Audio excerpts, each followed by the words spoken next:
तो आप सभी का स्वागत है दीपेश जंगड़ यूट्यूब चैनल के ऊपर।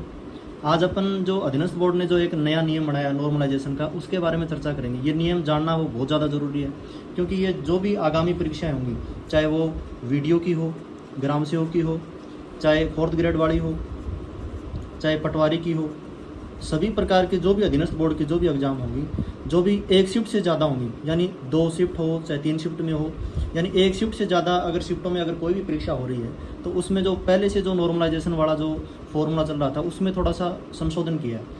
ठीक है, पहले जो फॉर्मूला था उसका नाम था जेड स्कोर, लेकिन उसके दुष्परिणाम है वो अपन ने, उसकी जो खामियां हैं वो हमने पशु परिचर में देखी। जिस बच्चे के 110 नंबर आ रहे थे उसके 138 हो गए। ठीक है, 130 आ रहे थे उसके 108 नंबर हो गए। यानी वो जो प्रक्रिया थी उसमें बहुत सारी खामियां थी। उसी को मद्देनज़र रखते हुए हमने ये मांग भी रखी थी कि ये जो फॉर्मूला ये एक तैयारी करने वाले बच्चे के लिए वो सही नहीं है।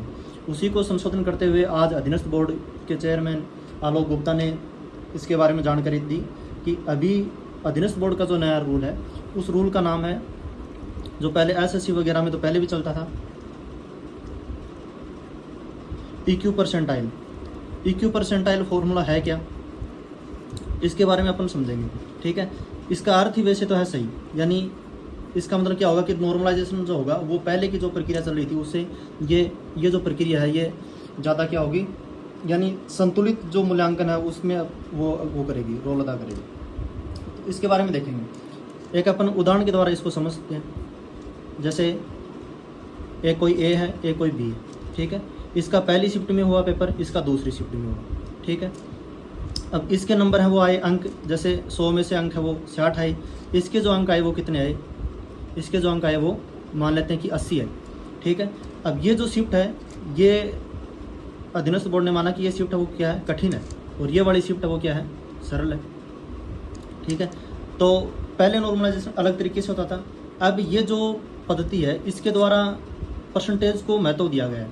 ठीक है, जैसे ए है उसके अंक तो 60 आए, लेकिन अपनी पारी में, जैसे मान लो इसकी पारी में 1 लाख बच्चे थे, अब 1 लाख में ये जो ए है वो टॉप के जो 10% है उनमें आ रहा है। ठीक है, समझ गए, 1 लाख का 10% मतलब ये ऊपर के जो 10,000 बच्चे हैं उसमें काउंट हो रहा है ए। इसी प्रकार बी है, ये भी इसकी शिफ्ट में भी 1 लाख बच्चे थे, और ये भी है वो टॉप 10% के अंदर आ रहा है। ठीक है, ये भी 1 लाख के अंदर आ रहा है। तो इस कंडीशन में इन दोनों के जो नंबर हैं वो बराबर मान लिए जाएंगे, दोनों के जो अंक हैं वो क्या मान लिए जाएंगे, बराबर मान लिए जाएंगे। ठीक है, आगे बात समझ में, यानी यहाँ पे महत्व किसको दिया गया है, परसेंटेज को दिया गया है। ठीक है, तो ये इसका सीधा सीधा अगर अपन सार देखें कि इसका सार क्या होगा, एक तो किसके कितने नंबर आए, इससे कुछ फर्क नहीं पड़ेगा, किसके कितने नंबर आए, किसके कितने अंक आए। ठीक है, इसका कोई विशेष फर्क नहीं पड़ने वाला है। ठीक है, वो फर्क किससे पड़ेगा कि वो अपनी शिफ्ट में, वो अपनी शिफ्ट में कितने बच्चों से आगे है, यानी वही परसेंटेज की बात आ गई, कितने बच्चों से आगे है, ये चीज़ ज़्यादा इम्पोर्टेंट है।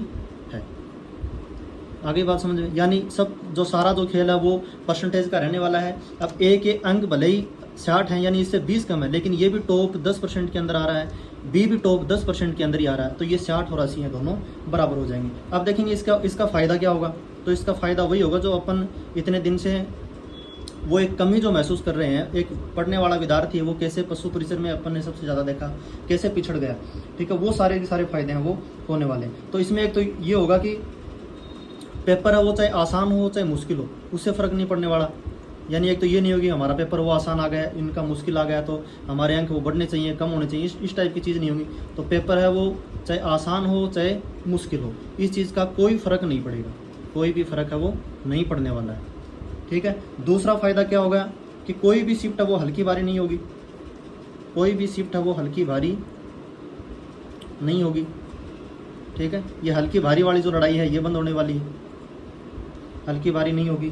ठीक है, और मेन मकसद क्या है कि सभी जो भी अभ्यर्थी हैं, ठीक है, मेन मोटिव तो ये है कि सभी स्टूडेंट्स का जो मूल्यांकन है वो क्या होगा, न्यायपूर्ण होगा, मूल्यांकन है वो न्यायपूर्ण होने वाला है।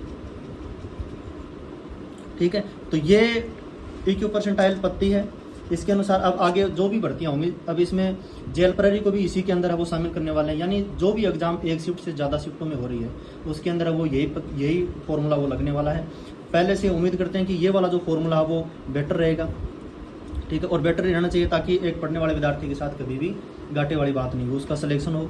तो ये एक आपको एक पद्धति समझाने के लिए वो एक छोटा सा वीडियो बनाया। उम्मीद करता हूँ कि ये वीडियो आपको अच्छा लगा होगा। आप अगर चैनल के ऊपर नए हैं तो चैनल को सब्सक्राइब जरूर कर लें। अभी तो पेज के ऊपर ही, कहीं रूम से बाहर हैं तो पेज के ऊपर ही वीडियो को बनाना पड़ा, आपने मांग की कि ये चीज़ हमें समझाओ। आगे अपन और सुधार करेंगे इसमें। आपका बहुत बहुत धन्यवाद।